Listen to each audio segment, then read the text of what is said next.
어느 날 갑자기 하나님께서 짠 하고 나타나셨어요. 상암 월드컵 경기장보다 더 큰 방주를 지으라고 한다면 어떻겠습니까? 우리가 생각할 때 대단히 황당한 일이 되겠죠? 그죠?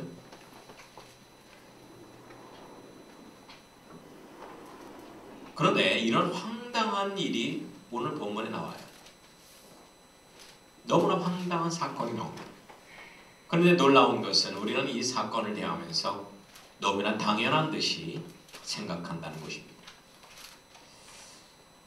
본문에 노아라는 사람이 등장을 합니다.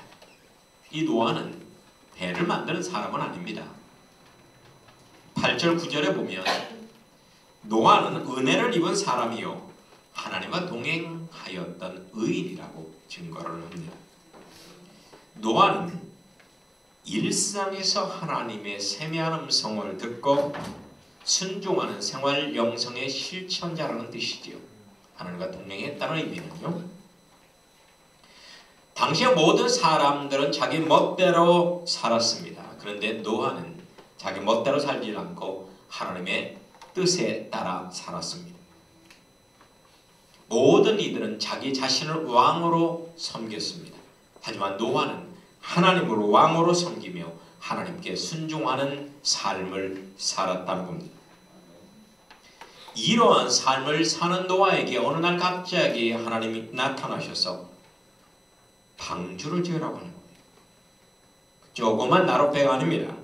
성경에 나오는 방주는 120년간 만들어내야 할 정도로 어마어마하게 큰 핵항공모함급의 방주입니다. 여러분, 핵항공모함 우리나라는 없습니다. 중국에는 한 대가 있습니다. 이 한 대의 핵항공모함을 만드는 데 드는 비용이 최소 5조 5천억 원이 든다고 합니다. 5조 5천억 원. 거기에 타는 인원만 5천 명이 넘고요. 한마디로 움직이는 작은 나라입니다. 움직이는 작은 나라. 그런데 이러한 배를 노아 한 사람에게 만들려고 하는 겁니다. 22절 말씀에 한번 보시기 바랍니다. 노아가 그와 같이 하여 하나님이 자기에게 명하신 대로 다 준행하였더라. 할렐루야. 참 재밌는 거는요.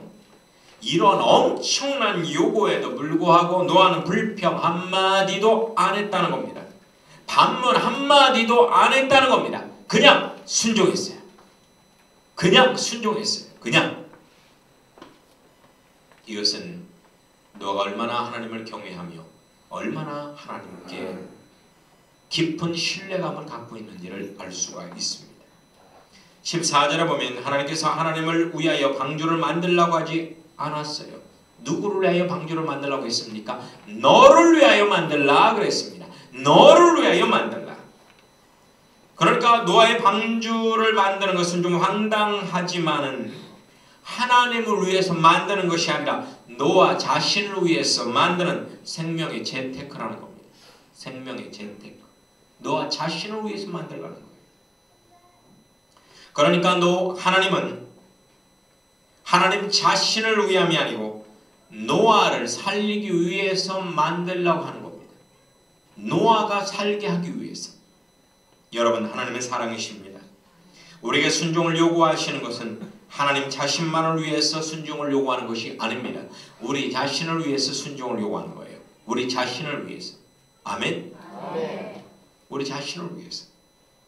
그 어떤 요구든지 순종하기 버거울 수 있습니다. 하지만 충분히 순종할 수 있는 거라는 걸 알아야 돼요. 우리가 하나님의 말씀에 순종할 때 엄청난 축복이 우리에게 쏟아진다는 것을 알아야 합니다. 언제일지 모르지만 우리 인생에는 엄청난 대홍수의 시련이 다가올 겁니다.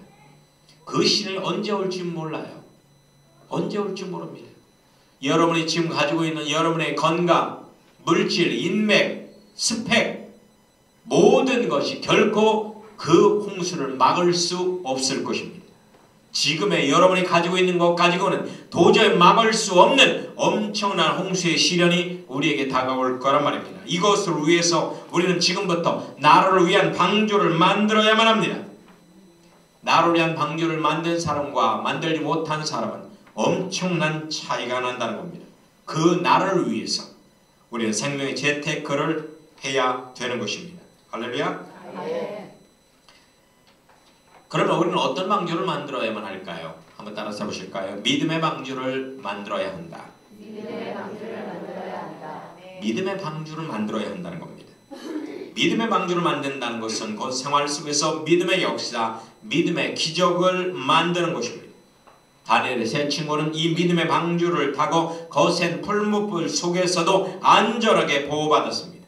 나만 장군은 이 믿음의 방주를 타고 문둥병을 고침받았습니다. 여호수아는 이 믿음의 방주를 타고 난공불락이라 불리는 여리고성을 무너뜨렸습니다.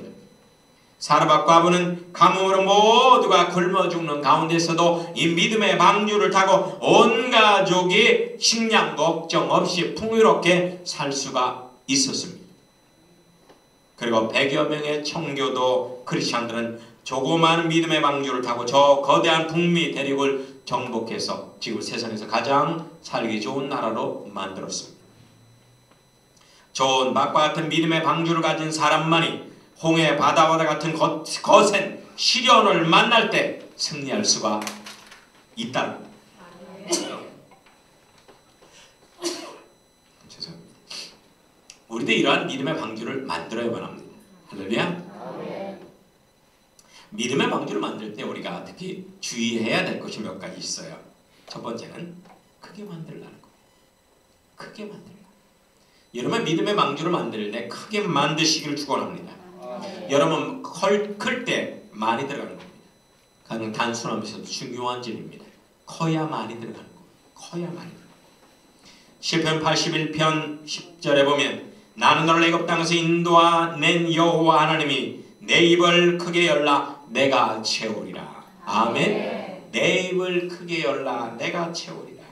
여러분이 크게 연 만큼 하나님은 많이 채워 주십니다. 우리의 믿음이 작은 믿음이 아니라 큰 믿음이어야 한다는 겁니다. 노아는 방주를 크게 만들어 세상 모든 짐승들이 다 들어갈 수 있도록 만들었습니다. 그리고 히브리 작은 부족 출신이요 애굽의 노예였던 요셉은 믿음의 방주를 크게 만들어서 그는 결국 애굽의 총리가 돼서 세계를 통치하게 되었습니다. 여러분, 여러분의 믿음의 방주를 크게 만드시기 바랍니다. 나는 앞으로 공무원 될 거야. 구급 공무원 될 거야. 나는 앞으로 저기 서울권에 있는 대학 들어갈 거야. 나는 앞으로 60평 아파트 살 거야. 이렇게 소박한 꿈을 꾸시는 것도 좋습니다만은 그거보다 좀 더 큰 꿈을 가지시기 바랍니다. 여러분의 믿음의 방주의 크기에 따라서 하나님은 그곳에 하나님의 복을 부어 주십니다. 하나님께서는 우리가 준비한 만큼 채워주신다는 겁니다. 큰 그릇에는 많이 채워주시고 작은 그릇에는 작게 채워주십니다.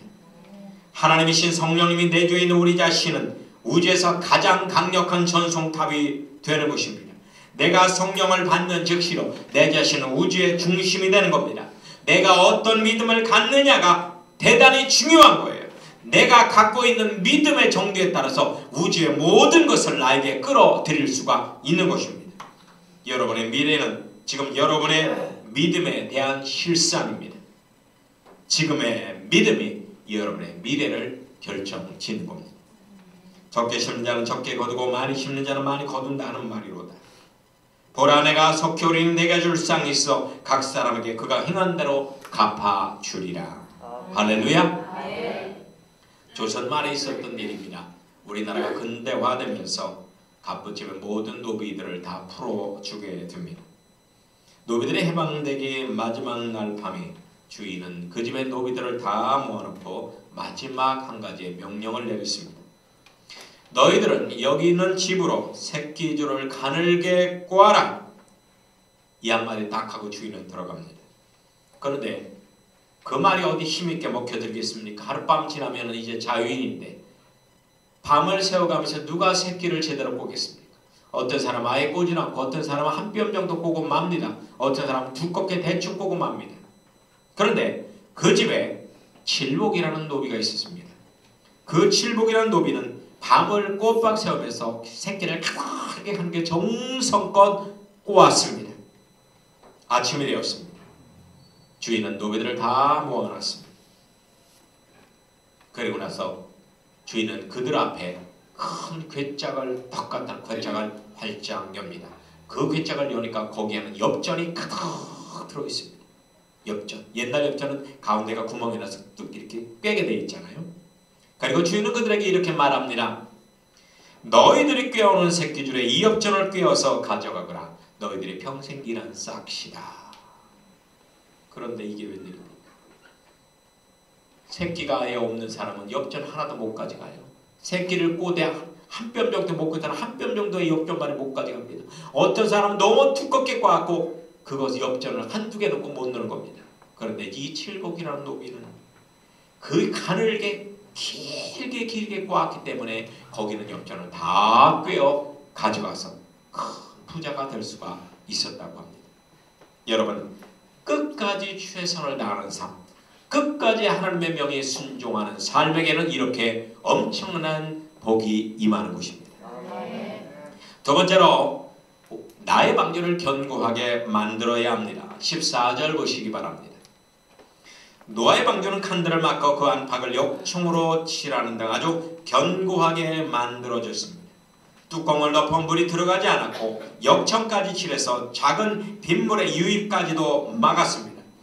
거기다가 행여 배가 부딪힐 경우에 일부에만 물이 들어오고 다른 부분은 안전할 수 있도록 칸들을 막았습니다. 요사이 초현대식 군함과 똑같은 그러한 구조로 만들었던 겁니다. 대단한 겁니다. 이것은요. 노아 홍수가 지금으로부터 4,000년 전에 있을 거라고 추정하고 있는데요. 대단한 거예요. 대단한 거. 우리는 방주를 길가처럼 만들면 안 됩니다. 아예 물에 뜨지도 못할 것입니다.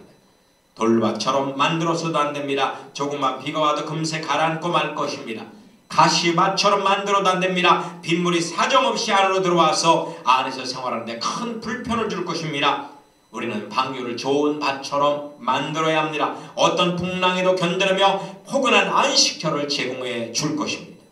할렐루야. 우리는 지금 눈물과 땀으로 짓는 이 방주는 내가 탈 것입니다. 내가 짓는 방주에 내가 탄다는 말입니다. 우리의 신앙적 헌신과 투자는 결국 내 자신을 위한 것임을 여러분 잊어서는 안 됩니다. 여러분이 전도하는 것도 여러분 자신을 위한 거예요.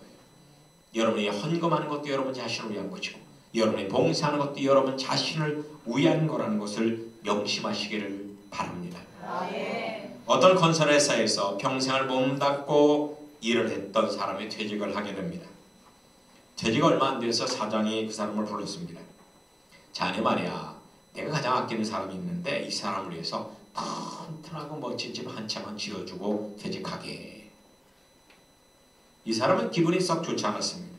그러니까 그는 불평하면서 내가 왜 퇴직하는 마당에 사장이 아끼는 사람을 위해서 튼튼하고 좋은 집을 지어야 하는데? 라고 하면서 집을 대충 지었습니다. 재료도 안 좋은 재료, 3급 재료도 재료 넣을 것도 제대로 안 넣고 재료도 안 좋은 재료를 사용해서 대충 집을 엉성하게 하나를 지어 놓았습니다. 퇴직하는 날이 됐습니다. 사장 그 사람에게 오면서 무언가를 하나 주는 겁니다. 딱 받아보니까 바로 집 열쇠예요. 사장은 이렇게 말했습니다. 이복에는 그동안 정말로 수고 많았네. 이 집은 자네의 집이네.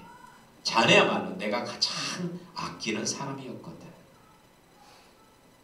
그제서야 그 사람은 땅을 치며 통곡했다고 합니다. 땅을 치며 통곡했다. 여러분, 교회 사는 여러분의 수고와 헌신, 이 모든 것은 누구를 위함이 아니라 여러분 자신을 위한 것임을 꼭 명심하시고 최선을 다해서 봉사하고 충성하시기를 축원합니다. 그리고 두 번째로 소망의 방주를 만들어야 합니다. 내일의 소망이 없으면 오늘의 행복할 수 없습니다. 사후의 소망이 없으면 이 생에 행복할 수 없습니다. 행복은 바로 소망의 방주를 만든 사람들의 것입니다. 소망의 방주가 있을 때 거친 풍랑과 같은 현실을 헤쳐나갈 수가 있는 것입니다. 지옥은 한마디로 소망이 없는 나라입니다. 소망이 없는 삶 그 자체가 바로 산지옥과도 같다는 것입니다. 소망은 두 종류가 있습니다. 첫 번째로 부활의 소망입니다. 부활의 소망. 이 소망은 일상에서 여러분이 가져야 할 소망입니다. 이 소망이 있기 때문에 우리는 매 순간 자기 부인하는 삶을 살 수가 있습니다. 고린도서 15장에 보면 나의 자랑을 두고 단언하노니 나는 날마다 죽노라 라고 증거하고 있습니다. 부활의 소망이 없으면 현실 속에서 손해를 보고 희생을 하려는 그런 그리스도인은 결코 없을 겁니다. 어떻게든 살려고 하고 수단과 방법을 가리지 않을 것입니다. 하지만 성경에서는 크리스찬의 본질은 빛이요 소금이라고 증거합니다. 이 두 가지의 공통점은 뭐냐? 희생이라는 거예요. 희생해야 빛이 되고 희생해야 소금이 된다는 겁니다. 세상에서 희생하는 존재가 곧 그리스도입니다. 내가 희생한 만큼 세상은 밝게 변하는 것입니다. 내가 내 힘으로 무엇을 해보려고 한다면 무참하게 패배하겠지만 모든 것을 주님께 다 내려놓고 온유와 겸손으로 소망 중에 기다리며 반드시 찬란한 부활의 아침을 맞이하게 될 것입니다. 극단적인 이기주의가 판치는 이 시대에 우리는 이 부활의 소망을 회복해야 될 줄 믿습니다. 두 번째가 천국의 소망을 회복해야 합니다. 천국의 소망이 있을 때 우리는 천하보다 귀한 육신의 생명을 기꺼이 내어놓을 수가 있습니다. 만일 땅에 있는 우리 장막집이 무너지면 하나님이 지으신 집 곧 손으로 지은 것이 아니요 하늘에 있는 영원한 집이 우리에게 있는 줄 아느니라. 참으로 우리가 여기 있어 탄식하며 하늘로부터 오는 첫 소를 덧입기를 간절히 사모하노라. 아멘. 여러분, 우리에게는 천국의 소망이 있습니다. 그래서 어떤 죽음 앞에서도 의연할 수가 있는 겁니다. 죽음이 만약에 끝이라면 그 어떤 크리스찬이 죽음을 맞이할 수 있겠습니까?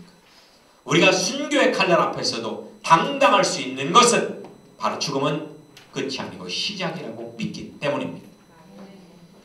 배형규라는 목사님이 계신데요. 이분은 좋은 학벌과 좋은 직장을 갖고 살다가 얼마 뒤 세상에서 고요식할 수 있음에도 불구하고 뒤늦게 하나님의 부르심을 받아 신학을 하고 목사가 되었습니다.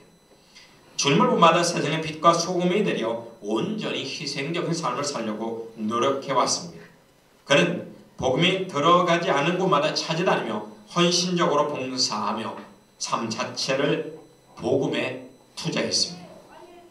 그는 방글라데시 선교를 성공적으로 마치고 2007년도에 아프가니스탄 봉사단 단장이 돼서 봉사활동을 벌입니다. 그런데 갑자기 탈레반에 의해서 납치가 되고 온몸에 수십 발의 총탄을 맞으면서 순교했습니다.